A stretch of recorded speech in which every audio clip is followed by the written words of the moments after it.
Jesus Christ sat on it. இதுல இன்னொரு சம்பவம் நடக்குது.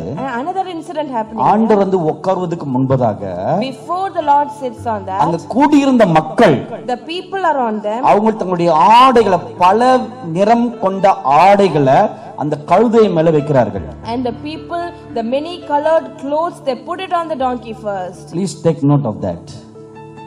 Many colored clothes were put on the back of the donkey. அநேக நிறங்களுடைய ஆடைகள் அந்த கழுதையின் மேல் போர்த்தப்பட்டது. And the clothes with many colors were put on the donkey. அது எதுக்கு சமமாக இருக்கிறது? What is it equal to? கர்த்தருடைய 7 ஆவிகளுக்கு சமமாக இருக்கிறது. It is equal to the 7 Spirit of God. ஏனென்றால் கர்த்தருடைய 7 ஆவிகளுக்கு 7 நிறங்கள் உண்டு. And the 7 Spirit of God has 7 colors. வெளிப்படுத்தல் 4வது அதிகாரம் 1-2 வசனங்களை நீங்கள் வாசித்து பார்த்தால், And if you read Revelation chapter 4 verse 1 and 2, அங்க தேவனுடைய சிங்காசனத்துக்கு மேல வானவில்லை போன்ற 7 நிறங்களுடைய ஒரு வானவில் இருந்ததை யோவான் பார்க்கிறார். And John was seeing above the throne of God there is a rainbow with 7 colors. அந்த சிங்காசனத்துக்கு கீழே தான் 7 தீபங்கள் உண்டு. And below the throne there is 7 lamps. அந்த 7 தீபங்களும் 7 நிறங்கள் இருக்கிறது. And 7 lamps is of 7 colors. அப்ப கர்த்தருடைய 7 ஆவிகள், அதுக்கு 7 நிறங்கள் உண்டு. So the 7th Spirit of God has 7 colors. So இப்படிப்பட்ட பல நிறங்கள் ஆடைகளை கொண்டு வந்து கழுதை மேல வைக்கிறார்கள். And so they put the many colored garments on the donkey. இதுவரைக்கும் ஒன்றுக்கும் பிரயோஜனம் இல்லாமல் இருக்கும் இந்த கடைசி கால மக்கள் மேல், And the people who are not useful until this time, in this last days, கர்த்தர் உங்கள் மேல 7 ஆவிகளை ஊற்ற போகிறார். the Lord is going to pour the 7 spirits upon you. Hallelujah. Hallelujah. 7 ஆவிகள். 7 spirits. அது மாத்திரமல்ல, Not only that, ஆண்டவர் வந்து உங்கள் மேல உட்காருவார். the Lord will sit on you. அவரே வந்து இந்த கடைசி கால சேனையை நடத்த போகிறார். He himself is going to come and lead the end time army. இதுவரைக்கும் பூமியில அநேக தேவதாசர்கள் தோன்றினார்கள். Until now many servant of God was there in this earth. America கண்டத்துல, இங்க இங்கிலாந்து, ஐரோப்பா கண்டத்துல அநேக விசேஷமான தேவ ஊழியர்கள் எழும்பினார்கள். And in USA, Europe and England many special men of God arose. அங்க ஒன்று இங்க ஒன்று என்று. Here and there one each. ஆனா இந்த கடைசி காலத்துல But in the end time, மாம்சமான யாவர் மேலும் கர்த்தருடைய ஆவி ஊற்றப்பட போகிறது. and upon all flesh the Spirit of the Lord is going to be poured. ஆமென். ஒருத்தர் அல்ல, 2 பேர் அல்ல, Not 1 or 2. மாம்சமான யாவர் மேலும், Upon all the flesh. சிறியோர் மேல, For the small. வாலிபர்கள் மேல, For the youth. வயோதிபர்கள் மேல, For the elders. எல்லாரும், Upon everyone. தெருவில் இருக்கிறவர்கள், One on the street. வீடு வாசல் இல்லாதவர்கள், The one without house. ஒன்றுக்கும் பிரயோஜனம் இல்லாதவர்கள், Useless people. எல்லாரும் Upon everyone. கர்த்தருடைய 7 ஆவிகளை தான் ஊற்றப் போகிறார். The Lord is going to pour His 7 Spirit. Amen. Amen. அங்க பாருங்க, இந்த சம்பவத்துல If you see this incident, ஆண்டவராகிய இயேசு கிறிஸ்து கழுதை மேல அமர்ந்து பவனி செய்யும் பொழுது, when Lord Jesus Christ was sitting on this ass and moving, அவருக்கு முன்பாகவும் பின்பாகவும் 2 கூட்டம் மக்கள் போறாங்க. ahead of him and behind him 2 groups of people were following. அவருக்கு முன்பாக யார் போகிறா? Ahead of him who is going? தாய்மார்கள், Mothers, குட்டி பிள்ளைகள். little children. அவருக்கு பின்பாக யார் வருகிறார்? Behind him who are there? முதிர்ந்தவர்கள், Elders ஆண்டவருடைய சீடர்கள். and the disciples of God. 2 கூட்டம் முன்னும் பின்னும் கடந்து செல்கிறது. 2 groups, front and back, they are going. அதே போல இந்த கடைசி நாட்கள்ல, In the same way in this last days, இந்த ஒரு தாய்மார்களின் கூட்டத்தை கர்த்தர் எழுப்ப போகிறார். the Lord is going to raise up the group of women. ஆமென். இதுவரைக்கும் பெண்கள் அதிகமாக உபயோகப்படாமல் இருக்கிறார்கள். And the women are not used maximum until this time. எல்லாத்துலயும் பாத்தீங்கன்னா ஆண்கள் தான் முன்னாடி வந்து நிப்பாங்க. And the men will be in the front in every place. ஆனா அந்த பெண்கள் எவ்வளவு தான் உழைத்தாலும் பின்னாடி இருப்பார்கள். And the women, how much ever they labor, they are always in the back. Behind every successful man there is a woman சொல்றாங்க. And there is a saying like, அதுலயும் பாருங்க, அந்த woman எங்க நிக்கிறா? பின்னாடி நிக்கிறா. and even in that saying the woman is in the back. அந்த மேனோட சக்சஸ்க்கு அந்த woman தான் காரணம். And the woman is reason for that success. ஆனா அவளுடைய பொசிஷன் எங்க இருக்கு பாருங்க? But look at the position of the woman. Behind the man. Behind the man. அவனை ஆளாக்குனது இந்த பெண்ணு தான். And it is the woman who made him a man. இதுவரைக்கும் அப்படி இருந்தது. It was like this until now. ஆனால் இது மாற போகிறது. But this is going to change. Hallelujah. Hallelujah. இது மாற போகிறது. This is going to change. 2011 வருஷத்துல In the year 2011, ஒரு திருநெல்வேலியின் வடபகுதியில ஒரு கூட்டத்துல நான் கலந்து கொண்டேன். And in the city of Tirunelveli, I participated in a group. அப்போ அந்த கூட்டத்துல இறுதி நாள் அன்று In the last day of this meeting, தேவனுடைய மகிமை வல்லமையாக அங்க இறங்கினது. and the glory of the Lord manifested very glorious way. ஆண்டவராகிய இயேசு கிறிஸ்து பிரத்யேகமாக அங்கே அசைவாடினார். And Lord Jesus Christ moved very specifically. அப்பொழுது நேராக என்னை நோக்கி வந்து, And he came towards me. அப்ப அந்த ஆண்டுல துபாய் தேசத்துல ஒரு தீர்க்கதரிசன மாநாட்டை நடத்த வேண்டும் என்று ஒரு கட்டளை கொடுத்தார். And he gave a commandment that in the place of Dubai there should be a meeting conducted. அதை சொல்லி முடிச்ச பிறகு Once he said our that, நடந்து போனார். and he walked. திரும்ப ஒரு 4 ஸ்டெப் எடுத்து வைத்த பிறகு After 4 steps ahead, திரும்பி என்னை நோக்கி வந்தார். he came back towards நீ me. பார்த்து ஒரு கேள்வி கேட்டார். He asked me a question. இந்த கடைசி காலத்துல பெண்களுடைய பங்கு என்ன இருக்கிறது என்று நீ அறிந்தது உண்டா என்று ஒரு கேள்வி கேட்டார். Asked me a question. In this last days, do you know what is the part of women in it? நான் அது வரைக்கும் அந்த யோசிச்சதே கிடையாது. Until then I did not think about it. இல்ல ஆண்டவரேன்னு சொன்னேன். I said, no Lord. அவர் அப்படியே அதை சிரிச்சுக்கிட்டு மறைஞ்சு போயிட்டார். And he gave a smile and he disappeared. ஆனால் அன்றையில இருந்து என்னுடைய உள்ளத்துல இந்த கேள்வி ஆழமாக பதிந்தது. And since then this question was deep inspired in my heart. அப்ப ஏதோ ஒன்று இருக்கறனால தான் ஆண்டவர் இந்த கேள்வி கேட்டாரு. The Lord asked me because there is something about it. அப்ப அது என்ன? But what is it? அதை அறிந்து கொள்ள வேண்டும் என்று நான் என்னுடைய உள்ளத்துல ஒரு ஆவல் தோன்றினது. And there was eagerness in my heart that I have to know about it. ஆனால் வெளிப்படையாக சொல்ல வேண்டுமானால், If I have to say openly, இதுக்காக ரொம்ப சீரியஸா உபவாசம் இருந்து நான் ஜெபம் பண்ணலாம் கிடையாது. I did not seriously fast and pray for ஆனா that. அந்த கேள்வி என் உள்ளத்தை விட்டு நீங்கல. But that question did not go away from my heart. அவ்வப்பொழுது அதை யோசித்துக் கொண்டே இருப்பேன். Here and there I used to think about it. ஏன் சாமி அப்படி சொன்னாரு? Why did the Lord say like ஏன் அப்படி that? சொன்னாரு? Why did he say அப்ப like that? ஏதோ ஒன்று இருக்கணுமே. So there's something about அப்ப அது it. என்ன What is it? என்ற ஒரு கேள்வி என் உள்ளத்தில் எழும்ப ஆரம்பிச்சது. And the questions arise out of my heart. 3 மாதங்களுக்கு முன்பதாக ஏஞ்சல் டிவில ஒரு 40 நாட்கள் உபவாசத்தை நாங்கள் நடத்தும் பொழுது, And when we were conducting 40 days fasting in Angel TV, நம்முடைய பணியாளர்கள்ல 2 பெண்கள் தரிசனங்கள் பார்த்தார்கள். and 2 women among our staff, they saw the vision. அந்த தரிசனத்துல பெண்களுக்கு மாநாடு நடத்த வேண்டும் என்று வெளிப்பாடு கர்த்தர் கொடுத்தார். The Lord gave a revelation that a meeting, a conference for the women should be அது conducted. ரொம்ப தெளிவாக கர்த்தர் பேசினார். And the Lord spoke very clearly. அப்புறம் சிலதல் மனதை வைத்துக் கொண்டாச்சு. So I kept it in the side of my அதுக்காக heart. தொடர்ந்து ஜெபம் பண்ணுவாங்க. And we decided to pray about it. அத கழித்து சில தினங்களுக்கு பிறகு After a few days, ஒரு அதே ஃபாஸ்டிங்ல இருக்கும் பொழுது in the same fasting prayer, எனக்கு ஒரு வெளிப்பாடு தேவன் கொடுத்தார். the Lord gave me a revelation. அவர் கர்த்தர் சொன்ன ஒரு வார்த்தை, The Lord said one word. now the time has come for the woman to rise up. And the time has come for the women to rise up. இப்பொழுது அந்த நேரம் வந்துவிட்டது. And it is the time now. அதனால் raise up an army of women warriors for my glory. He said to raise up the women for இதான் his கர்த்தர் கொடுத்த glory. வார்த்தை. எனக்காக ஒரு யுத்த வீராங்கனிய சேனைய நீ எழுப்ப வேண்டும் என்று. The Lord said this word that you have to prepare the women warriors for me. So எனக்கு அருமையான அன்புக்குரிய சகோதரிமார்களே, So my dearly beloved sisters, நீங்க சின்ன வயசு பெண்களாக இருக்கலாம், you may be very young, பெரிய வயசு பெரியவர்களாக இருக்கலாம், you are or adult, எந்த வயசோ, whatever your age is, that doesn't matter. it doesn't matter. As long as you are a woman, your time has come.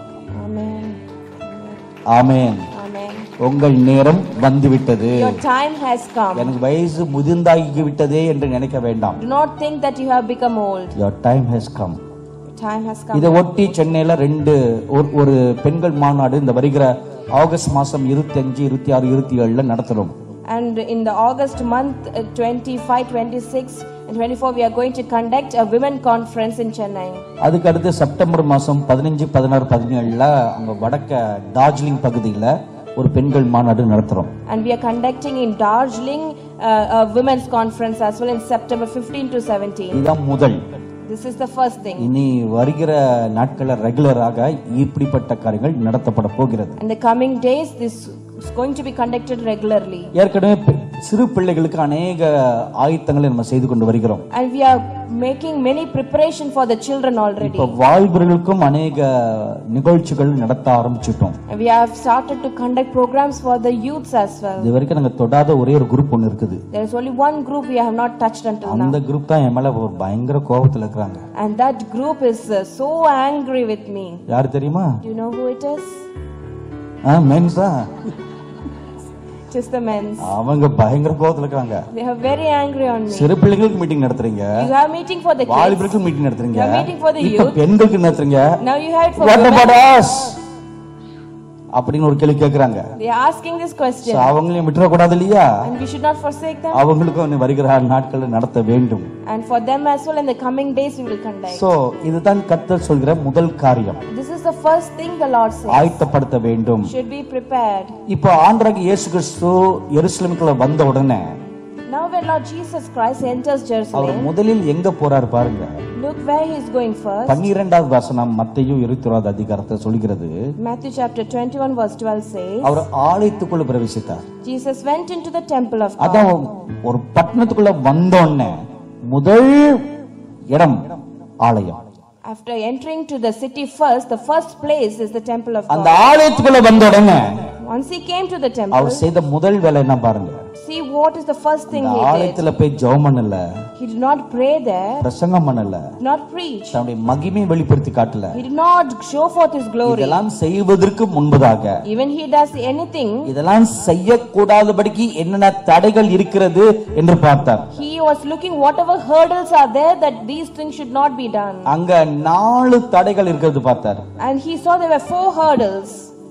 அங்க வந்து விற்கிறவர்களும் வாங்குறவர்களும், They were the sellers and the buyers. அப்புறம் ஆலயத்துல கர்த்தருடைய வேலையை செய்யாமல் வேற ஏதோ வேலை செய்கிறவர்களும், The people who are doing instead of doing the temple work, doing something else.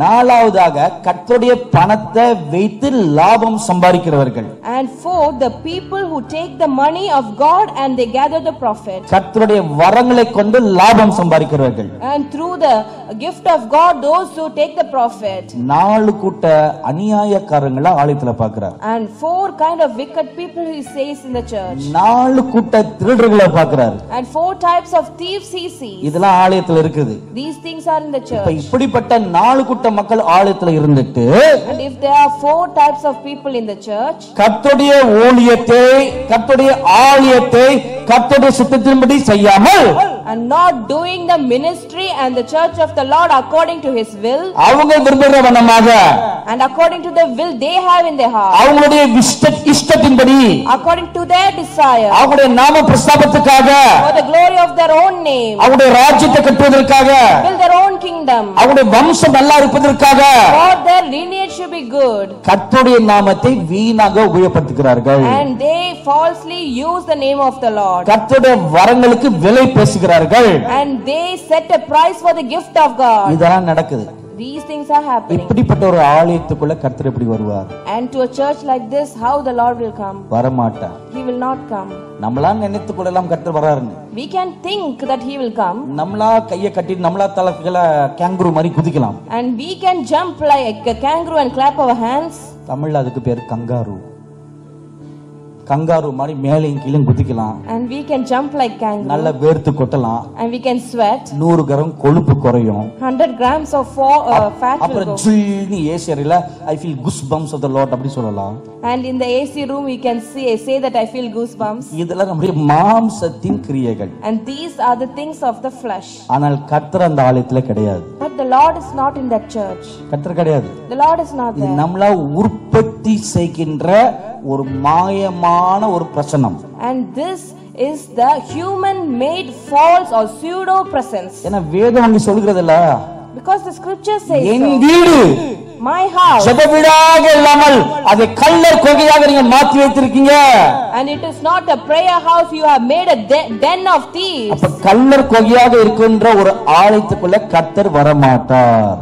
So the church where it is like den of thieves, the Lord will not come there. கர்த்தர் வர வேண்டுமானால் If the Lord has to come, உன் வீடு ஜெபவீடாக இருக்க வேண்டும். your house should be house of prayer. ஒரு ஆலயம் மாத்திரமல்ல, It's not only the church, உங்களுடைய சொந்த வீடாக கூட இருக்கலாம். even your own house. கர்த்தர் உன் வீட்டுக்கு வர வேண்டுமா?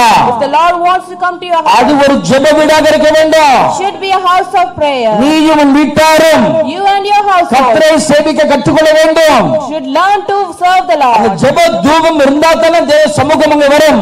And when there is the incense of prayer, His presence will come. சங்கீதம் 22:3 சொல்கிறது, As Psalms 22:3 says, நல்ல தேவ துதி மகிமை அங்கே இருக்கும்போது கர்த்தருடைய பிரசன்னம் அங்கே வரும் என்று.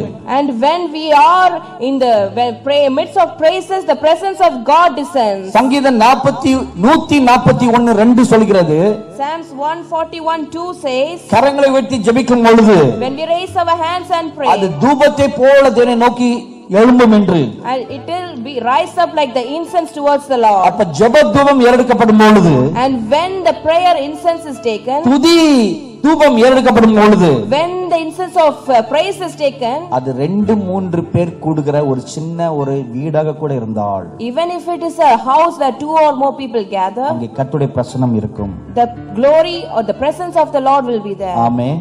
Amen. சோ இந்த இறுதி காலத்துல முதலில் நம்முடைய ஆலயத்தை நாம் சுத்தம் செய்ய வேண்டும். In this last time, first our house should be cleansed, நம்முடைய ஆலயம் சுத்திகரிக்கப்பட்டு இருக்கிறதா என்று நம்ம பார்க்கணும். and we have to check if our house is cleansed. எனக்கு அருமையானவர்களே, My dearly beloved, இங்க ஆண்டவராகிய இயேசு கிறிஸ்து சொன்ன வார்த்தையை கண்ணோக்கி பாருங்க. and look at the word Lord Jesus Christ said here. மத்தேயு சுவிசேஷம் 21:12-13. Matthew chapter 21 verse 12 and 13. ஆண்டவராகிய இயேசு கிறிஸ்து தாமே தம்முடைய ஆலயத்தை பார்த்து என்ன சொல்கிறார்? Lord Jesus Christ is telling about His own இது house. என் வீடு அல்ல, This is not my house. இது என் வீடு அல்ல, This is not my இது ஒரு house. கள்ளர் குகை. This is a den of அப்ப thieves. இன்னைக்கு எத்தனை சபைகள் அந்த மாதிரி இருக்குது? Today how many churches are like வெளிய that? இருக்கவங்க நம்ம ஒரு போர்டர் மாத்தலாம், இந்த சர்ச் அப்படின்னு. And outside we put a board saying the church. அது நீங்க சொல்ற ஒரு வார்த்தை. And that is what you say. கர்த்தர் சொல்றாரா இது சர்ச்னு? Is the Lord saying it's a church? கர்த்தர் சொல்றாரா இது என் வீடுன்னு? Is the Lord saying that this is my house? நம்ம சொல்லிக்கலாம், I'm going to church. We can say that I'm going to church. You can go. கர்த்தர் வந்தாரா? You will go, but is it the Lord is there? சுமார் ஒரு 30 வருஷங்களுக்கு முன்பதாக 30 years ago, அப்பொழுது நான் ஊழியம் ஆரம்பிச்ச துவக்க நாட்கள். and it was my early days of ministry. என்னுடைய ஊழியம் முழுக்க பாளையங்கோட்டையில தான் நடந்தது. And my ministry used to happen in Palankote. அங்க பாளையங்கோட்டையில ஒரு நல்ல ஒரு சின்ன கிராமம். And there was a small village there. அங்க ஒரு சிஎஸ்ஐ ஆலயத்துல ஒரு கூட்டம் நடத்த அழைக்கப்பட்டிருந்தேன். And I was called in a CSI church over there. அங்க மீட்டிங் முடிஞ்ச உடனே After the meeting was அந்த finished, மூப்பனார் வந்து அவங்க வீட்டுக்கு நீ அழைத்தார். the elder called me to his house, வந்து ஒரு டீ காபி குடிச்சிட்டு invited me for a tea, ஒரு பிரேயர் பண்ணுங்க. and asked me to pray. இது வந்து பாரம்பரியம். It is a tradition there. So வீட்டுக்குள்ள போனோடனே After we went to the home, அந்த வீட்டுக்குள்ள பாக்குறேன். when I looked in the house, ஒரு செவத்துல துவங்கி மறு கடைசி செவரு வரைக்கும், starting from one end of the wall to the other end of the wall, வசனம் போடா தொங்குது. all the boards of verses was there. சரி, நல்ல வண்டர்ஃபுல் வீடு அப்படின்னு நினைச்சுக்கிட்டோம். I thought it's a very nice house. சரி, ரெஸ்ட் ரூம் எங்க இருக்குன்னு கேட்டேன் பாஸ்டர்ட்ட. I asked him, where's the restroom? அங்க உள்ள போனாலும் When I went there, ஒரு மூலையில இருந்து அடுத்த மூலை வரைக்கும் from one corner of the wall to the other corner of the வசனம் wall, போடா தொங்கிட்டு இருக்குது. it's all verses hanging there. யோசிச்சேன், I was thinking, பாத்ரூம் குள்ள வந்தாலும் வசனத்தை மெடிடேட் பண்ணணும் இந்த வீட்டுல. and in this house, even if you go to the restroom, you have to meditate the word of God.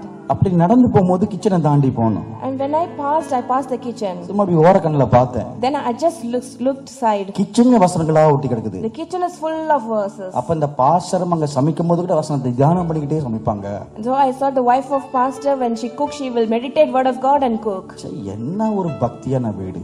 How such a devoted house. எனக்கு எவ்வளவு பெரிய பாக்கியம் இன்னைக்கு கிடைச்சிருந்தது. How much privileged I am today. நான் ஆனஸ்டா அப்படிதான் நினைச்சிட்டு வந்து அங்க ஹால்ல உட்கார்றேன். Honestly, I thought like that, and I sat in the hall. Tea coffee குடிச்சாச்சு. I had the tea. Sweet காரம் சாப்பிட்டாச்சு. I had the sweets. என் காரம். And the savories. சர்வீஸா? Savory. Service? Savories. சரி. எல்லாம் முடிச்ச உடனே இப்ப ப்ரே பண்ணணும். And after that we began to pray. எல்லாம் முழங்கால் போட்டாச்சு. We all knelt down. மூப்பனாரோட குடும்பம் எல்லாரும் வந்துட்டாங்க. And all the house members of the elder came. அதுலயும் ஜெபம் பண்ணும்போது அது அங்க ஒரு பாரம்பரியம் இருக்குது. And while we pray, there is another tradition there. உடனே ஜெபம் பண்ண கூடாது. We shouldn't pray straight away. ரெண்டு பாட்டு பாடணும். Have to sing 2 hymns. ரெண்டு பாட்டு பாடின உடனே After 2 hymns, ஒரு 10 வசனங்களை வாசிக்கணும். 10 verse should be read. அதுக்கு பிறகு தான் ஜெபம் பண்ணணும். After that only we have to pray. இதான் பாரம்பரியம். This is the tradition. இந்த பாரம்பரியத்தை மாத்திட்டா something wrong. And if we change teach the tradition, there's something wrong about பாட்டு it. பாடாம வசனம் வாசிக்காம ஜெபம் பண்ணிட்டா something wrong. And if you pray without singing and reading the verse, there's a problem. So பாட்டு பாடியாச்சு, வசனத்தை வாசிச்சாச்சு. So we sang and read the verse. இப்ப ஜெபம் பண்ணுவோம் முழங்கால் போட்டாச்சு. When we knelt down to pray, நான் கண்ணை மூடி ஒரு நிமிஷம் ஒருமுகப்படுத்தி அமைதியா இருக்கிறேன். and the moment I closed my eyes and quieted myself, திடீர்னு ஆன்மீக கண்கள் திறக்கப்பட்டு நான் பார்க்கிறேன். immediately my spiritual eyes was open and I was seeing ஆண்டவராகிய இயேசு கிறிஸ்து வீட்டுக்கு வெளியே நிக்கிறார். Lord Jesus Christ was standing outside the house. அப்ப நான் கேக்குறேன், Then I asked, ஏன் வீட்டுக்கு வெளியே நிக்கிறீங்க ஆண்டவரே, உள்ளல்ல நீங்க வரணும்னு. Lord, why are you standing outside? You should be inside. அப்ப கர்த்தர் என்ன கேட்டாரு, The Lord asked me, அந்த வீட்டுக்குள்ள நான் இல்ல, உனக்கு அங்க என்ன வேலை? and he asked me, I am not in that house. What service you have inside? வெளியே வான்னு கூப்பிட்டாரு. He asked me to come out. நான் சொன்னேன், எப்படி சாமி வெளியே வருது? How can I come out, Lord? உடனே ஜெபத்தை ஆரம்பிச்சிருக்கேன். Now only I started the prayer. ஆமென்னு சொல்லி முடிக்கலையே. I didn't even finish by amen. வெளியே வா. He said, come out. I am not there. What are you doing there? If I am not there, what are you doing there? He இதுதான் asked. அந்த கேட்ட கேள்வி. And this is the question he asked நான் me. உடனே பரிந்துரைத்து பேசுறேன். And I humbled myself when I was asking, ஏன் சாமி? why, Lord? வீட்டை பாருங்க. Look at the எப்படி house, வசனங்களா நிறைஞ்சிருக்குது. full of verses. அதுக்கு கர்த்தர் என்ன சொன்னாரு? You know what the Lord said? வசனம் செவுத்துல தான் இருக்குது, அவங்க மனசுல இல்ல. The verse are in the walls, but not in the heart. So வெளியே வா. And he said, so you come out. So நான் எந்திரிச்சிட்டேன். So I stood up. Moopanar என் பக்கத்துல உட்கார்ந்து இருந்தாரு. And the elder is sitting next to me. அவரை தட்டிட்டு I just, நான் புறப்படுறேன்னு சொன்னேன். I told him that I'm leaving. Moopanar என்ன ஏன்னு கேட்டாரு. And he asked why. நடந்தது சொன்னேன். I told him what அவர் உடனே happened. என்ன மன்னிச்சிடுங்கன்னு சொன்னாரு. And he said to forgive me. நான் மன்னிக்கலாம் pastor. I said, I'm no one to forgive. ஆண்டவர் இல்லையே. There's no Lord here. நான் புறப்பட்டு போயிட்டேன். And I left. அந்த மூப்பனார் பின்னாடியே ஓடி வந்தார். And he came behind me. ஒரு மைல் தூரம் எங்க பின்னாடியே வந்தார். For 1 mile he came behind me. மன்னிப்பு மன்னிப்பு மன்னிப்புன்னு கேட்டுக்கிட்டே வந்தாரு. He was asking for forgiveness above நாங்க forgiveness. திருந்துறோம். We will நாங்க repent. மனம் மாறிறோம். We will repent. தயவுசெய்து வந்து ஜெபம் பண்ணுங்க. Please come and pray. தயவுசெய்து எங்களை ஆசீர்வதிச்சிட்டு போங்க. Please bless us and go. நான் சொன்னேன், நான் வரல. I can come கர்த்தர் myself. இல்லையே. The Lord is not there. கர்த்தர் இல்லாத இடத்துல நான் எப்படி இருக்கிறது? How can I be there when not the Lord is? இதே போலதான் The same way, சபையில பாட்டு இருக்கலாம், in the church there might be choir, ஆட்டம் இருக்கலாம், there may be dancers, வசனம் இருக்கலாம். verses might be there. ஆனால் கர்த்தர் இல்லைன்னா But if the Lord is not பிரயோஜனம்? there, what use it அது is? வெறும் ஒரு கட்டடமே, It is just a mere building. வெறும் வெள்ளையடிக்கப்பட்ட ஒரு கல்லறையே. It is just a painted grave. அப்ப தேவனுடைய மகிமை இந்த ஆலயத்தில் ஊற்ற வேண்டுமானால், And if the glory of the Lord should be poured in the church, முதலில் first, இந்த ஆலயம் எப்படி இருக்கிறது? how this church இங்கே is? கள்ளர்கள் இருக்கிறார்களா? Are there thieves here? அங்க அநியாயக்காரர்கள் இருக்கிறார்களா? Are the people of iniquity there? கர்த்தருடைய வேலைக்கு அழைக்கப்பட்டவர்கள் அந்த வேலையை செய்யாமல் ஏதோதோ செய்து கொண்டிருக்கிறார்களா? Chosen and called people for his purpose, are they doing something else? இதை ஆராய்ந்து பார்க்கணும். This should be researched. பார்த்துட்டு Once it is done, அப்படி இருந்தால் if it is so, அவர்கள் வெளியே நீக்கணும். and they should be removed. நீக்கினா தான் கர்த்தருடைய மகிமை வரும். And if they are removed, the glory of the Lord will come அவங்க inside. நீக்கப்படல, If they are not removed, compromise பண்ணா if you try to compromise, சாத்தான் தான் உள்ள வருவான். only Satan will come inside. 2010 வருஷத்துல முதல் முறையாக ஏஞ்சல் டிவில 40 நாள் உபவாசம் நடத்தணும். In the year 2010, we conducted the 40 days fasting first time in Angel அப்ப TV. கர்த்தர் என்ன சொன்னாரு? Then the Lord said me, இந்த 40 நாள் உபவாசத்துல கலந்து கொள்ள விருப்பம் இல்லாதவர்கள், the people who are not ready to be participating in the 40 days அவங்களை நீ fasting, நீக்க வேண்டும். you have to remove them. இப்ப அடுத்த பரிமாணத்துக்குள் பிரவேசிக்க வேண்டும். You have to go to the next dimension. அதுக்கு இந்த 40 நாள் உபவாசம் மிக அவசியம். And the 40 days fasting is very important for நான் உடனே எல்லா ஸ்டாஃப் ஒரு மீட்டிங் அழைத்து So I called the staffs for the meeting. இதை விளக்கி சொன்னேன். I explained this to them. அதெல்லாம் 40 நாள் உபவாசம் இருக்க போகிறோம். We are going to fast for 40 days. காலையில 12 மணி வரைக்கும் வேலை உண்டு. Until 12 we have to work. 12 மணில இருந்து 5 மணி வரைக்கும் நம்ம எல்லாரும் கூடி ஜெபிக்க போகின்றோம். 12 to 5 p.m. we gather and pray. கடைசி 7 நாள் வந்து full fasting. And last 7 days fully fasting. டோட்டலா ஸ்டுடியோ ஆபீஸ் எல்லாத்தையும் ஷட் டவுன் பண்ணிட்டு, And we shut down the studio and the office. காலையில 8 மணில இருந்து 6 7 மணி வரைக்கும் உபவாசம் வந்து ஜெபிக்க போகின்றோம். Morning 8 to evening 6 or 7 we pray. இது ஏதாவது காரணத்துக்காக என்னால உபவாசம் இருக்க முடியாது நீங்கள் சொல்வீர்களானால், If you say for any reason that you cannot fast, நீங்க உங்க ராஜினாமா கடிதத்தை HR கிட்ட கொடுத்துருங்கன்னு சொல்லிட்டேன். I said you can submit your letter of resignation to the HR. ஒரு 10 பேர் வந்து ராஜினாமா கடிதத்தை கொடுத்துட்டாங்க. And 10 people they gave their resignation letter. இந்த 10 பேரும் முக்கியமான managers. And this 10 people were the main managers. இல்ல department head. And they are the head of the departments. ஒவ்வொருஆளையும் கூப்பிட்டு கேட்டா, if I asked individually everyone, சிலர் சொல்றாங்க, some were saying, இல்ல நாங்க ஜெபம் பண்ணோம் ஐயா, we pray ஐயா. கர்த்தர் என்கிட்ட சொன்னாரு நீ உபவாசம் இருக்க வேண்டாம்னு சொன்னாரு. The Lord said to me you don't have to fast. சிலர் சொன்னாங்க எங்களுக்கு ஹெல்த் இஷ்யூ இருக்குது. Some said we have health issues. அதனால நாங்க உபவாசம் இருக்க முடியாது. We cannot fast. இன்னும் சொல்றாங்க, and some were saying, எங்களுடைய நீங்க சொன்ன வார்த்தையை கேட்கும்போது எங்க ஆவிக்கு ஒத்து வரல. and when you say this word it doesn't correlate with our spirit. நான் சொன்னேன் okay fine. I said it's okay. ஆனா 10 பேர் முக்கியமான managers. These 10 were the main managers. நான் போய் ஜெபம் பண்ணேன். And I prayed. என்ன ஆண்டவரே 10 பேரும் போய்ட்டா இந்த வேலையை எப்படி செய்ய போறோம் அப்படி. I prayed, Lord, if 10 of them leave, how we will do the job? 10 பேர் போனா 100 பேர் நான் உனக்கு அனுப்புவேன்னு சொன்னாரு. The Lord said if 10 people goes 100 people I will send to you.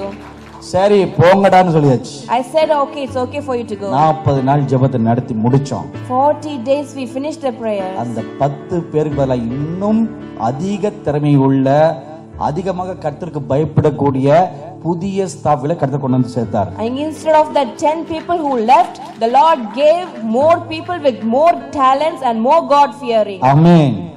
ஆலயம் சுத்திகரிக்கப்பட்டால், if the house is being cleansed, கர்த்தர் தம்முடைய மகிமையை ஊற்றுவார். the Lord will pour his glory. So தவறான ஒரு ஆலயத்தில் நீங்க இருந்தால், if you are in a wrong church, கள்ளர் குகையை போல இருக்கிற ஒரு ஆலயத்தில் நீங்கள் இருந்தால், if you are in a church where it is like a den of thieves, அந்த ஆலயத்துல கர்த்தருடைய மகிமை வராது. the glory of the Lord will not come in that place. கர்த்தருடைய மகிமை இந்த ஆலயத்துல வரலன்னா, if the glory of the Lord did not come in that place, நீங்களும் எப்படி அந்த மகிமை பெறுவீர்கள்? how you will receive that glory? இரண்டாவதாக, second thing, அந்த ஆலயத்தை விட்டு வெளியே வரணுமா வரக்கூடாது என்ற கேள்வி நீங்கள் கேட்டீங்கன்னா, if you ask the question if we have to come out of that church or not, அதுக்கு நான் பதில் சொல்ல மாட்டேன். I cannot answer that. இரண்டாவது காரியத்தை பார்ப்போம். And if we see the second thing, mark சுவிசேஷம் 14வது அதிகாரம், Mark chapter 16 14 14வது அதிகாரத்துல 12வது வசனத்திலிருந்து 16வது வசனம் வரைக்கும் அடுத்த ஒரு காரியத்தை நம்ம பார்க்கின்றோம். and from 12 to 16th verse we can see another thing happening. முதலில் ஒரு ஆலயம் ஆயத்தப்படுதலை பார்த்தோம். First we saw how the house was prepared first. இரண்டாவது, second thing, ஒரு தனி நபர், a single person, நீங்கள் எப்படி ஆயத்தப்பட வேண்டும், how you have to be prepared. அதை நம்ம பார்க்கணும். We have to see that. ஆலயத்தமும் ஆயத்தமா இருக்கணும். House also should be prepared. ஆலயமாக இருக்கின்ற ஒரு விசுவாசி அவனும் ஆயத்தமாக இருக்க வேண்டும். A believer who is a temple of God, he should also be prepared. இந்த சம்பவத்துல ஒரு காரியத்தை நம்ம பார்க்கின்றோம். And we see a thing here in this. புளிப்பில்லாத அப்பம் பண்டிகை நாள் வருகிறது. Unleavened bread day is இது இந்த coming. பஸ்கா பண்டிகை காலத்துல நடக்கிற ஒரு சம்பவம். And this is happening during the Passover. அப்ப இந்த சீடர்கள் வந்து ஆண்டவர்ட்ட ஒரு கேள்வி கேக்குறாங்க. And the disciples are asking a question to Jesus. இந்த பஸ்காவை புசிப்பதற்கு எந்த ஒரு இடத்தை நாங்கள் ஆயத்தப்படுத்துவது என்று. And they were asking where should we prepare the Passover? அப்ப அதுக்கு ஆண்டவராகிய இயேசு சொல்றாரு பாருங்க. Lord Jesus Christ is saying, இங்க 15வது வசனத்துல verse 15, ஒரு ஆயத்தமாக்கப்பட்ட ஒரு மேல் அறை இருக்கிறது. and I will show you a prepared and furnished upper room. furnish என்றால் முழுதாக சுத்தமாக்கப்பட்டு ஆயத்தமாக்கப்பட்ட ஒரு அறை. Furnished means it is fully cleaned and prepared ready. இது ஆங்கிலத்துல ரொம்ப அழகாக இது சொல்லுகிறது. And in English it is beautifully described. furnish and prepared. Furnished and prepared. ரெண்டு வார்த்தை இருக்குது. There are two words there. ஆயத்தமாக்கப்பட்டு ஒழுங்குபடுத்தப்பட்டு இருக்கிறது. It is furnished and it is prepared. அப்ப ஒழுங்குபடுத்துதல் and to be prepared. அதான் furnish. And it is furnished. இரண்டாவது ready ஆயத்தமாக்கப்பட்டு இருக்கிறது. And second thing, it is prepared. இப்போ இந்த ரெண்டு காரியத்தை உங்களுடைய லைஃப்ல இப்ப நீங்க பார்க்கணும். And these two characters should be seen in your life. என்னுடைய வாழ்க்கை தேவன் விரும்புகிற ஒரு ஒழுங்கு இருக்குதா? In my life, is it furnished the way the Lord desires? என்னுடைய சரீரம் கர்த்தர் தங்கும் ஆலயமாக இருக்கிறதா? Is my body temple of the living God? என்னுடைய சரீரம் சுத்தமாக பரிசுத்தமாக காணப்படுகிறதா? Is my body clean and holy? 2 கொரிந்தியர் 7:1 சொல்கிறது. 2 Corinthians 7:1 says, உங்களுடைய ஆலயத்தை சுத்தமாகவும் பரிசுத்தமாகவும் ஆயத்தப்படுத்துங்கள் என்று. prepare your temple clean and holy. 1 தெசலோனிக்கேயர் புத்தகம் 1 Thessalonians 5வது அதிகாரம் 23வது வசனம் சொல்கிறது, 5:23 says, உன் ஆவி ஆத்மா சரீரம் மூன்றும் மாசற்றதாக குற்றமற்றதாக பரிசுத்தமாக காணப்பட வேண்டும் என்று. and your spirit, your body and your soul should be blameless, preserved unto the Lord. அப்ப உங்களுடைய ஆவி ஆத்மா சரீரம் மூன்றும் சுத்தமாக இருக்க வேண்டும். Or your spirit, soul and body, all these three things should be preserved holy. அங்க ஒரு ஒழுங்கு இருக்க வேண்டும். And there should be a furnished thing there. உங்க சிந்தை தேவனை தேடும் சிந்தை அங்க இருக்கிறதா? And is your thoughts searching for the Lord? பிலிப்பியர் 2:5 சொல்கிறது, Philippians 2:5 says, கிறிஸ்துவில் இருந்த அதே சிந்தை உங்களிலும் இருக்க வேண்டும் என்று. and the same thought of Lord Jesus Christ should be in you as The well. same mind that was in Christ Jesus should also be in you. அதே சிந்தை கிறிஸ்துவின் சிந்தை உங்களுக்குள்ளும் இருக்க வேண்டும். And the same mind of Christ should be in you as well. இப்ப முதலில் இந்த ஒரு செக்லிஸ்ட் போடுங்க. And first you put a checklist for that. என்னுடைய சிந்தை கிறிஸ்துவை போல இருக்கிறதா? Is my thought like Christ? என்னுடைய சிந்தனைகள் தேவனுக்கு அடுத்த காரியங்கள் மேலே நாட்டமாக இருக்கிறதா? Are my thoughts upon the things of the Lord? கொலோசியர் புத்தகம் 3வது அதிகாரம் 1-2 வசனங்கள். Colossians chapter 3 verse 1 and 2. மேலானவைகளை நாடுங்கள்.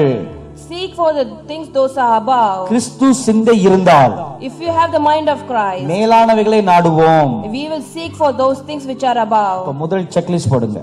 So put a tick on the first இதை checklist எழுதி கொள்ளுங்க. and write about it. என்னுடைய சிந்தை அப்படிப்பட்டதாக இருக்கிறதா? Is my thoughts like that? நான் மேலானவைகளே நாடிக்கொண்டிருக்கிறேனா? Are we seeking for things above? அல்லது இந்த கோழிகளைப் போல மண்ணில் கிடக்கின்ற புழுக்களையும் அழுக்களையும் இதையே பார்த்து கொண்டிருக்கிறதா? Or is it like chickens which is focusing on the dirt and the worms on this earth? இந்த பூமியில நாம் வாழ்வதற்கு For us to live in this earth, நமக்கு ஒரு வேலை அவசியமானது ஒரு காரியம். we need a job. ஆனா அந்த வேலை விக்கிரகமாக வரக்கூடாது. But that job should not become an idol. ஒரு வேலை அவசியம். Job is வேலைக்கு essential. போகணும் வரணும். You have to go and come for the job. 4 காசு சம்பாதிக்கணும். You have to earn. 3 வேளை சாப்பிடணும். You have to eat 3 மனைவி times. மக்கள் நல்லா இருக்கணும். And all of them should be good and well. டீசென்ட்டா உடுத்தணும். Have decent clothing. அதுக்கு போதுமான சம்பாத்தியம் போதுமானதாக இருக்கும். And the earnings should be enough for that. ஆனால் அதுவே என்னுடைய உத்தியோகமே ஒரு விக்கிரகமாக பேராசையாக பொருளாசை நிறைந்ததாக என் உள்ளம் மாறுதா? And this job, is it making it an idol in my life, or am I becoming covetous in my life? அப்படி இருந்தால் அது பாவம். If it is so, it is a sin. சிந்தை மேலானவைகளை நாடுதா? Is my mind seeking for things above? இரண்டாவதாக Second thing, ஆவி. spirit. இருதயத்தில் சுத்தமுள்ளவன் பாக்கியவான், அவன் தேவனை தரிசிப்பான். Blessed are the pure in heart, he will see God. மத்தேயு 5:8. Matthew chapter 5 verse 8. எபிரேயர் 12:14 சொல்கிறது, Hebrew chapter 12:14 says, பரிசுத்தம் இல்லாமல் ஒருவனும் தேவனை தரிசிக்க கூடாது என்று. without holiness no one can behold God. அப்ப என்னுடைய இருதயம் சுத்தமாக இருக்கிறதா? Is my heart clean? இப்ப நான் தேவனை தரிசிக்கணும். I have to see God. அநேகர் வாஞ்சிக்கணும். Most of us நான் desire, இயேசுவை பார்க்கணும். I want to see சின்ன God. பிள்ளைங்களா தரிசனம் பார்க்கறாங்க. And the children are ஏன் seeing என்னால vision. பார்க்க முடியலன்னு பெரியவங்க வாஞ்சிக்கறாங்க. Elders see why I am not able to see. சின்னவங்களுடைய மனசு சுத்தமா இருக்குது. And the heart of the little one is clean. கபடு கிடையாது. There's no wickedness. சுத்தமான சிந்தை. And is clear thoughts. சுத்தமான மனசு. Pure heart. கள்ளம் கபடம் இல்லாத ஒரு சிந்தை மனசு. And heart without any wicked or crookedness. அதே கள்ளம் கபடம் இல்லாத ஒரு மனசு பெரியவங்களுக்கு இருக்குதா? Is the same kind of heart, is it there for the adults? இது உங்களுக்குள்ளே நீங்க கேட்டீங்க கேள்வி. This is a question you should ask yourself. இல்லை என்று தான் வரும். The answer will be no. அப்ப அதை நம்ம சுத்தம் செய்யணும். Then we have to cleanse it. சுத்தம் செய்தால் தான் தேவனை நாம் தரிசிக்க முடியும். When we cleanse it, we can see God. இது இரண்டாவது காரியம். This is the second thing. மூன்றாவது காரியம். Third, சரீரம் சுத்தமாக இருக்கிறதா? is the body clean? மாம்சத்தின் கிரியைகள் என்னுடைய வாழ்க்கையில காணப்படுகிறதா? Is the things of the works of the flesh seen in my life? கலாத்தியர் புத்தகம் 5வது அதிகாரம் Galatians chapter 5, 19வது வசனம் முதல் 21வது வசனங்களை வாசித்து பாருங்கள். 19 to 21 verse. அங்கே 17 17 விதமான மாம்சத்தின் கிரியைகள் சொல்லப்படுகிறது. And 17 types of works of the flesh is being mentioned here. இந்த 17 விதமான மாம்சத்தின் கிரியைகளும் உங்களுடைய சரீரத்தை தீட்டுப்படுத்துகிறது என்று வேதம் சொல்கிறது. And the scripture says these 17 types of things of the works of the flesh, this destroys or it profiles your body. இன்றைக்கு மத்தியானம் வீட்டுக்கு போன பிறகு நல்லா சாப்பிட்ட பிறகு தூங்குறதுக்கு முன்பதாக, after you go home this afternoon before you sleep, எப்படி நல்லா படுத்து தூங்குவீங்களா? and you will sleep, isn't it? நான் தூங்குறதுக்கு முன்பதாக Before you go for a nap, இந்த கலேத்தியர் 5ஆம் அதிகாரத்தை வாசித்து பாருங்க. please read this Galatians chapter 5. அந்த 17 மாம்சத்தின் கிரியைகள்ல என்னுடைய வாழ்க்கையில எத்தனை காணப்படுகிறது? Out of the 17 works of flesh, how many are seen in my life? அங்க ஒன்று இருந்தாலும், even if you find one, அது உங்கள் சரீரத்தை அசுத்தப்படுத்துகிறது, and it profanes your body, அது தீட்டுப்படுத்துகிறது, and it makes your body unholy, அப்ப அதை நீக்க வேண்டும். and that should be removed. இதை குறித்து தான் கலாத்தியர் புத்தகம் 5வது அதிகாரம் 24வது வசனம் சொல்கிறது. And this is what is mentioned in Galatians chapter 5 verse 24. ஆவியிலே நடக்கிறவன் மாம்சத்தின் கிரியைகளை சிலுவிலே அறைய வேண்டும் என்று. The one who is walking in the spirit should crucify the flesh with affection. இந்த காரியத்தை நாம் செய்து நம்முடைய சரீரமாகிய ஆலயத்தை சுத்தப்படுத்த வேண்டும். By doing this, we have to cleanse our body, the temple of God. ஆமென். இதுதான் உங்களுடைய homework. And this is your homework. இன்றையிலிருந்து இந்த வருஷம் முடிகிற வரைக்கும் இதான் உங்க homework. From today onwards until the end of this year, this is your homework. ஸ்கூலுக்கு போனாங்க homework கொடுக்கறாங்களா இல்லையா? Isn't it they give homework in the school? கொடுக்கறாங்களா? And they do give. உங்க ஸ்கூல்ல பிரிட்டிஷ் ஸ்கூல்ல கிடையாதா? Is it not there in the British school? இருக்குதா இல்லையா? Is the homework இல்லையா? there? நல்ல ஸ்கூலாச்சே. இருக்குல்ல? உங்ககிட்ட இருந்து தான் நாங்கலாம் கத்துக்கிட்டோம். And from you alone we have learned it. இந்தியால homework இருக்குல்ல? அது யார் சொல்லி கொடுத்தா? பிரிட்டிஷ் தான் சொல்லி கொடுத்தாங்க. The homework business in India is being taught by the British. அதே மாதிரி இன்னைக்கு நான் உங்களுக்கு கொடுக்கும் homework. In the same way, this is the homework that I give you today. Amen. Amen. இந்த வருட இறுதிக்குள் Before the end of this year, உங்கள் சரீரங்களை ஆவியை ஆத்மை நன்கு ஆயத்தப்படுத்துங்கள். you prepare your body, spirit and your soul. December 31ஆம் தேதி வரைக்கும் காத்திருக்க வேண்டாம். Do not wait until December 31st. நீங்க எந்த அளவுக்கு உங்களை சுத்திகரித்துக் கொள்கிறீர்களோ, the more you sanctify yourself, அதுக்கு முன்பதாகவே கர்த்தர் தம்முடைய 7 ஆவிகள் உங்கள் மேல் ஊற்றலாம். and the Lord will pour the 7th spirit upon you. Amen. So இது கர்த்தர் தம்முடைய பிள்ளைகளை, தம்முடைய மக்களை ஆயத்தப்படுத்தும் ஆண்டாக இருக்கிறது. So this is the year the Lord prepares his people, his children.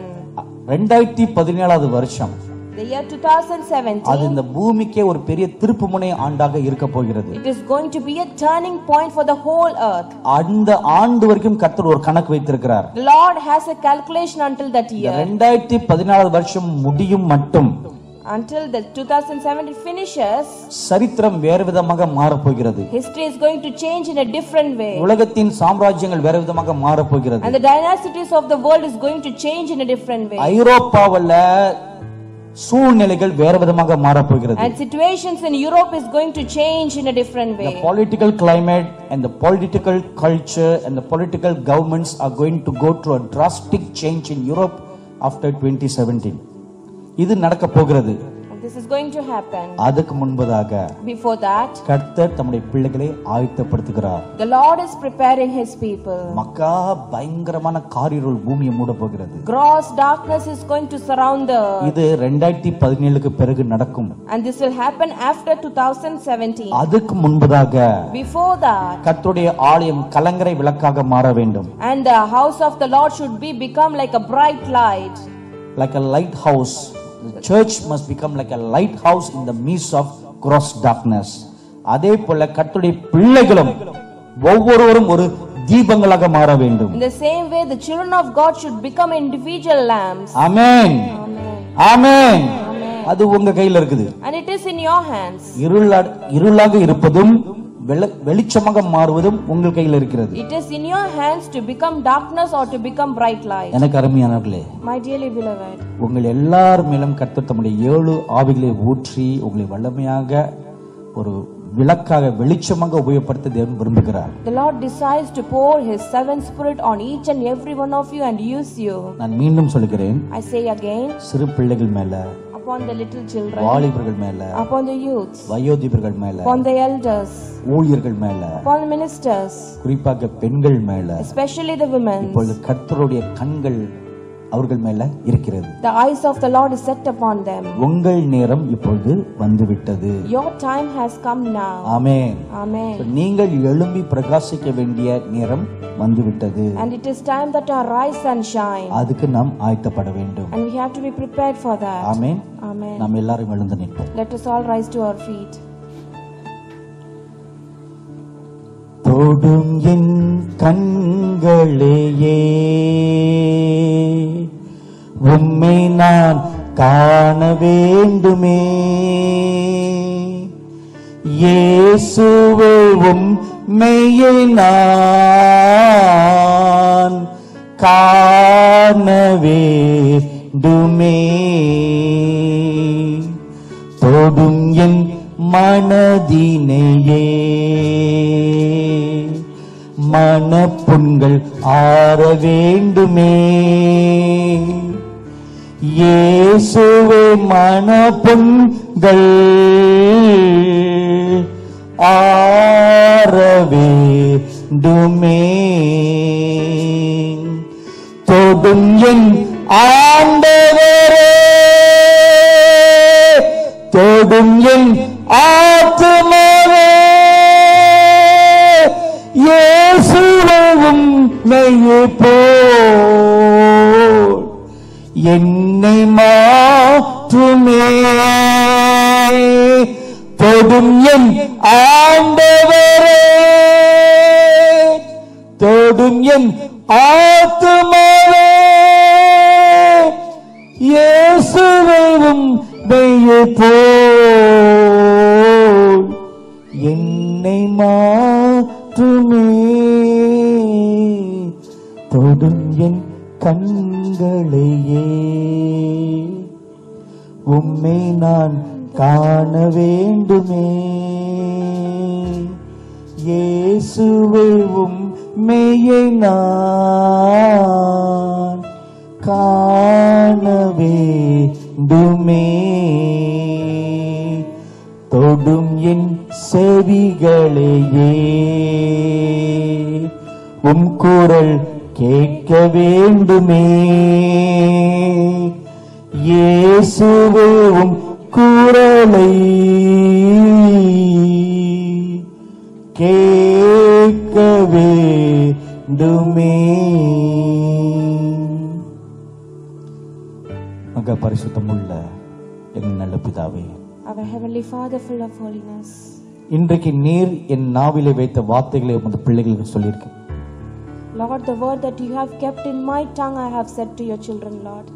எத்தனை உள்ளங்கள் திறக்கப்பட்டு இந்த வார்த்தைகளை கேட்டதோ, Lord, how many of our hearts are open and have received this word, O Lord. அத்தனை உள்ளங்களையும் நீர் ஆயத்தப்படுத்தும். Prepare all those hearts, O Lord. எத்தனை சிந்தனைகளை இன்றைக்கு நீர் திறந்தீரோ, How many thoughts you have opened today, Lord. அத்தனை சிந்தனைகளும் உடைய வார்த்தைகளையும் கற்பனைகளையும் எழுதுவீர்களாக.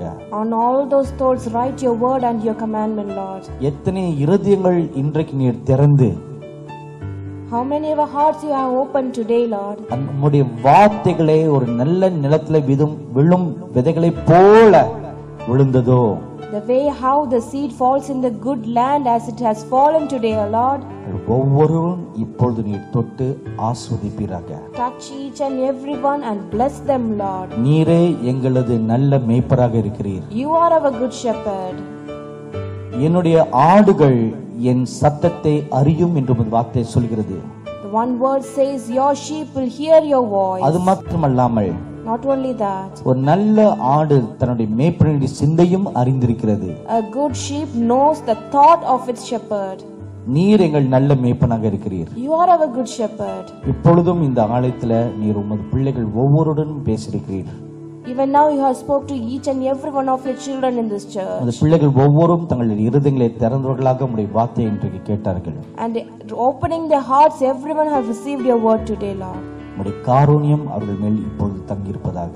May your compassion and mercy rest upon them now. இந்த ஆலயத்தில் இருக்கிற சிறியோர் And the little children in this house, வாலிபர்கள் and the youths, வயோதிபர்கள், elders, ஊழியர்கள், ministers, விருந்தினர்களாக வந்திருக்கிற வெளியினர்கள், and the guests you are here. அவர்கள் மேலும் உடைய கண்ணோக்கி பாருங்க. Lord, look upon them, Lord. ஒவ்வொரு மீதும் உடைய ஆசீர்வதிக்கும் கரத்தை இப்பொழுது நீ வைப்பீராக. Lord, keep your blessing hands on each and everyone, Lord. இன்றைக்கு இவர்களை நீரே அழைத்து வந்திருக்கிறீர். Today you have called them here. அவர்களாக இங்க வரவில்லை. They did not come by themselves. உம்முடைய ஆவினால் ஈர்க்கப்பட்டு அவர்கள் இன்றைக்கு இங்கே வந்திருக்கிறார்கள். And being drawn by your spirit, they are here today. நீரே அவர்களை முத அன்பின் கயிற்றினால் கட்டி இழுத்ததினால், and because you have drawn them close with the cords of your love, உம்முடைய வார்த்தைகளை ஒரு சுருளில் பத்திரப்படுத்தி அவர்கள் இருதயத்திலே வைத்தருளும் சுவாமி. Lord, your word, put it in a safe scroll and put it in the heart, Lord. இந்த ஆலயத்தின் மீது முத ஆவின் அபிஷேகத்தை வல்லமையாக ஊற்றுவீராக. Lord, to this church the anointing of your spirit, pour it mightily, O Lord. இந்த ஆலயத்தின் ஊழியரை நீர் ஆசீர்வதியும். Bless the minister of this church, O Lord. இந்த ஆலயத்தின் மூப்பர்களை ஆசீர்வதியும். Bless the elders of this church, Lord. இந்த ஆலயத்திலே உதவியாளர்களை ஆசீர்வதியும்.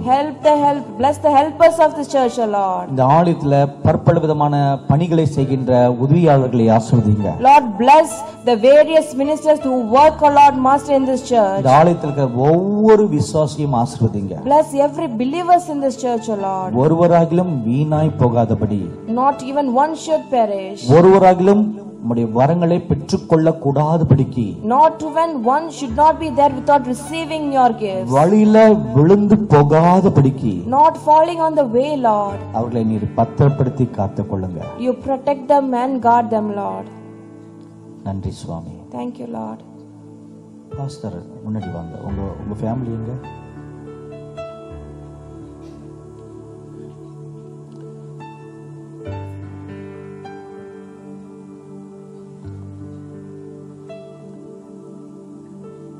பரிசுத்தமுள்ள நல்ல பிதாவே, our heavenly Father, full of holiness, உம்முடைய ஊழியக்கார குடும்பத்தை உம்முடைய கரத்திலே ஒப்புக்கொடுக்கிறோம் சுவாமி. Lord, we commit the family of your minister into your hands, Lord. Pastor ஐயாவும் பாஸ்டர் அம்மாவும் கரத்திலே ஒப்புக்கொடுக்கிறோம். Lord, we give the pastor and his wife into your hands, Lord. அவருடைய 2 பிள்ளைகள் உம்முடைய கரத்திலே ஒப்புக்கொடுக்கிறோம். and both children into your hands we give, Lord. இந்த ஆலயத்தை நடத்தும்படியாக நீ தெரிந்து கொண்ட இந்த பாத்திரத்தை உம்முடைய கரத்திலே ஒப்புக்கொடுக்கிறோம். Lord, the vessel that you have chosen to lead this church into your hands we give, O Lord. உம்முடைய பணி செய்வதற்காக தங்கள் குடும்பத்தையே அர்ப்பணித்ததற்காக உம்மை நாங்கள் துதிக்கிறோம். Lord, we praise you for they have committed their family to do your ministry, O Lord. 2 பிள்ளைகளையும் இப்போது கரம் நீட்டி தொட்டு ஆசீர்வதிங்க சுவாமி. Lord, stretch forth your hands and bless both the children, O Lord. இந்த 2 பிள்ளைகளும் ஆவியிலே பலன் கொண்டு வளரவும், and both the children be strengthened in the spirit and grow, தேவனை அறிகிற அறிவிலே வளரவும், and to see you and to grow in the knowledge of knowing the Lord. ஞானத்தில, விவேகத்தில, புத்தியில, ஆற்றல சிறந்து வளர முடியாது நான் ஆசீர்வதிக்கிறேன். I bless them. இந்த பிள்ளைகள் இருவர் மேலும் கர்த்தருடைய ஆவியானவர் இறங்கி அவர்கள் செய்ய வேண்டிய வேலைக்காக அவர்களை உபயோகப்படுத்துகிறார்கள் சுவாமி. வாலிப வயதில் இருக்கிற இந்த பிள்ளைகளுக்கு உம்முடைய சித்தத்தை நன்கு அறிந்து கொண்டு அவர்களுக்கென்று இந்த கடைசி காலத்துல நீ வைத்திருக்கிற ஓட்டத்தில் அவர்கள் ஓடத்தக்க இந்த பிள்ளைகளை நீர் வல்லமையாக நிரப்பும்படியாக நான் பிரார்த்தனை செய்கின்றேன். நாங்கள் சின்ன பிள்ளைகள் தானே, எங்களால் என்ன செய்ய முடியும் என்ற எண்ணம் அவர்கள் உள்ளத்திலிருந்து அகற்றி இந்த 2 வாலிப பிள்ளைகள் மேலும் கர்த்தருடைய 7 ஆவிகளும் வல்லமையாக இறங்கி நிரப்பி தங்கள் வயதினராய் தங்கள் ஜெனரேஷன் வாலிப பிள்ளைகளை சந்திக்க முடியான ஒரு பாத்திரங்களாக இவர்களை நீ உபயோகப்படுத்தும்படியாக நான் பிரார்த்தனை செய்கிறேன் சுவாமி. தெபோரா மேல இருந்த அந்த யுத்த வைராக்கியத்தின் ஆவியை இந்த அன்பு மகள் மேல் தங்கியிருக்கும்படியாக நான் பிரார்த்தனை செய்கிறேன் சுவாமி.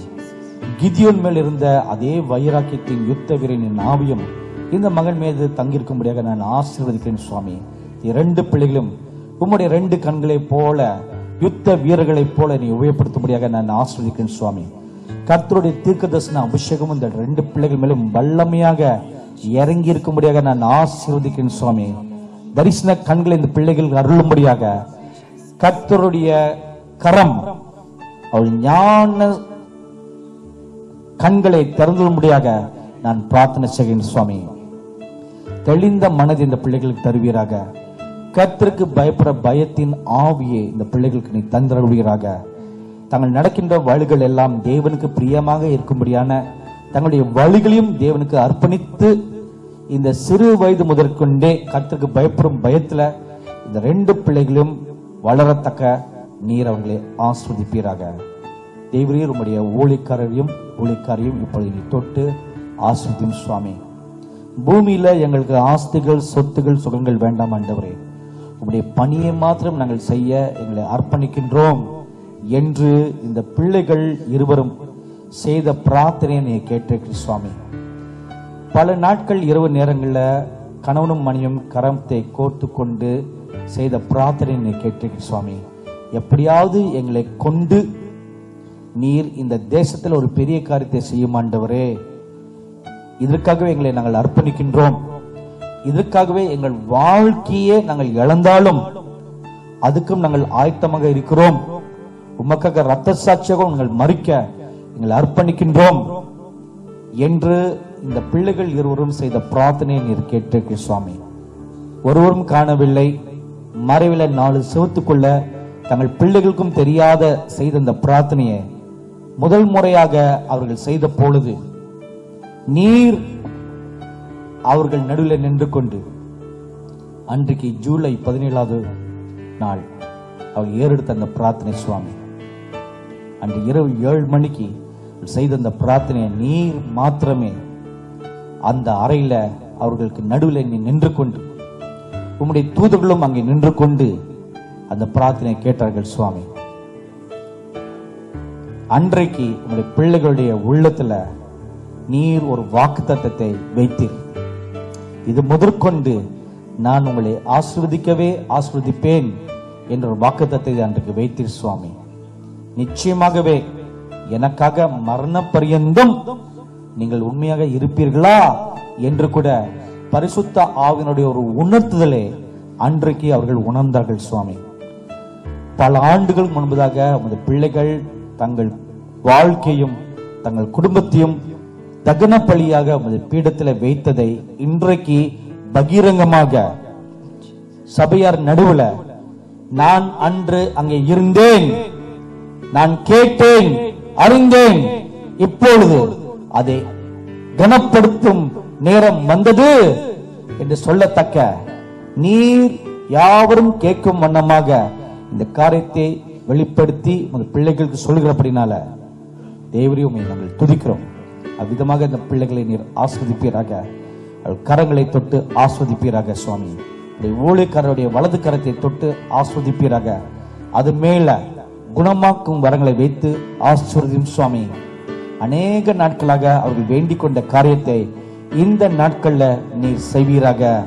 வியாதியஸ்தர்கள் யாரு வந்தாலும் அவள் மேல் தங்கள் கரங்களை வைத்து பிரார்த்தனை செய்யும் பொழுது வியாதியஸ்தர்கள் யாவரும் சொஸ்தமாகும்படியாக இயேசு கிறிஸ்து நாமத்தினால சுகமாக்கும் வரத்தினால இந்த பிள்ளைகளை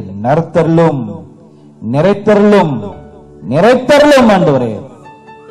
அதே போல நொறுமுண்ட இருதயத்தோட வாழ்க்கையில தோல்வி அடைந்தவர்கள், எதிர்காலத்துல ஏமாற்றம் அடைந்தவர்கள், வாழ்க்கையை கேள்விக்குறியாக இருக்கிறதே, தேவனுடைய சித்தம் என்ன என்று நோக்கி அவர்களிடம் வரும்பொழுது உமது ஊழியக்காரியம் தீர்க்கதரிசன வரத்தினால் நிரப்பி, காலங்களை அறிந்து கொள்ளக்கூடிய ஞானத்தின் வரத்தினால நிரப்பி, அவர்கள் நடக்க வேண்டிய வழிகள் இன்னதென்று போதிக்கத்தக்கதாக, வழி நடத்தும் தக்கதாக, டெபரா எப்படி அந்த இஸ்ரேல் தேசத்துக்கு ஒரு நியாயாதிபதியாகவும் ஒரு தீர்க்கதரிசியாகவும் இருந்து கொண்டு இஸ்ரேல் தேசத்தின் மக்களை வழி நடத்தினார்களோ அதே போல இந்த சபையில் இருக்கிற மக்களையும் தன்னிட பிரார்த்தனையை வேண்டிக் கொண்டு வருகிற மக்களை வழிநடத்தத்தக்கதான இந்த தீர்க்கதரிசன அபிஷேகத்தினால, தீர்க்கதரிசன ஆவியினால அந்த அன்பு மகளை நீ நிறைத்தருளும் ஆண்டவரே, நிறைத்தருளும். நன்றி இயேசுவே. உம்முடைய காருண்யம் இந்த அருமையான குடும்பத்தை சூழ்ந்து கொண்டு பாதுகாத்துக் கொள்வராக.